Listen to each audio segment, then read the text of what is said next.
berbagai bintang tamu. Yuk kita kenalan satu-satu. Halo, aku Novia Syawalni dengan NIM 2023-7007. Halo, nama aku Civitana Alvanisa dengan NIM 2023-714. Halo, aku Elza Puspita Anggraini dengan NIM 2023-731.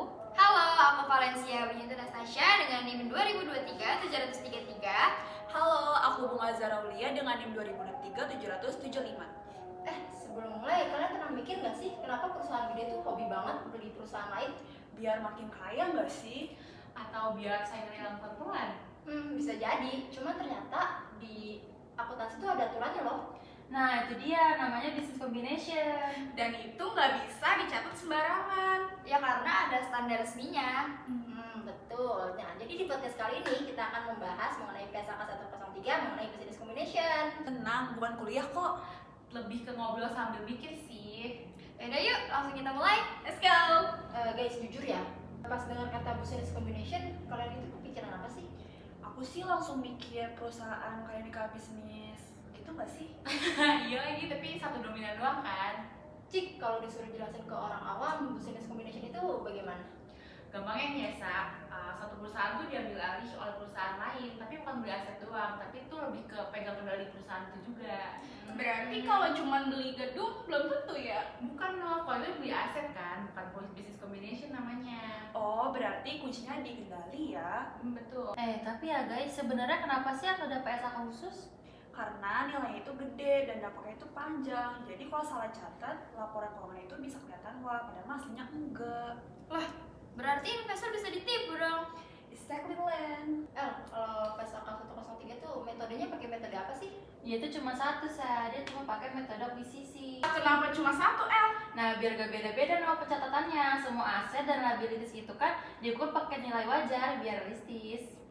Iya, jadi dia tuh nggak perlu pakai nilai buku lama, Nom. Nah, kalian kalau kayak gitu, kalau goodwill itu apa sih?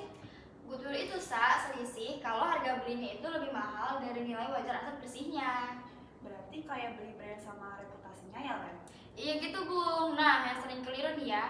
Sebenarnya goodwill itu nggak perlu disusutin. Tapi dites nilainya turun atau enggak. Coba dong, Mas, contoh singkatnya. Oke, contohnya misalnya PTA beli PTB senilai 20 miliar, terus nilai wajar aset bersihnya itu 17 miliar. Berarti Goodwill-nya 3 miliar. Nah, kalau misalkan belinya cuma 15 miliar, itu bargain purchase. Betul, Bunga. Nah, sebenarnya guys, ada satu bintang tamu yang nggak bisa hadir hari ini, yaitu Steven. Tapi Steven mengirimkan video mengenai pendapatnya mengenai PSAK 103. Yuk kita dengarkan. Namaku Stefanano Simatupang dengan NIM 2023-766. Menurut aku PSAK 103 penting banget biar perusahaan nggak asal ngaku nilainya naik, goodwill dan nilai wajar. Jadi ini tuh bikin laporan keuangannya lebih jujur. Nah, jadi intinya business combination itu tentang pegang kendali. Dicatat pakai PSAK 103 Metodenya akuisisi. Dan ada kemungkinan goodwill. atau bargain purchase. dan ternyata PSAK ini tuh nggak seserem yang dibayangkan ya kalau dibahasnya bareng-bareng. Iya.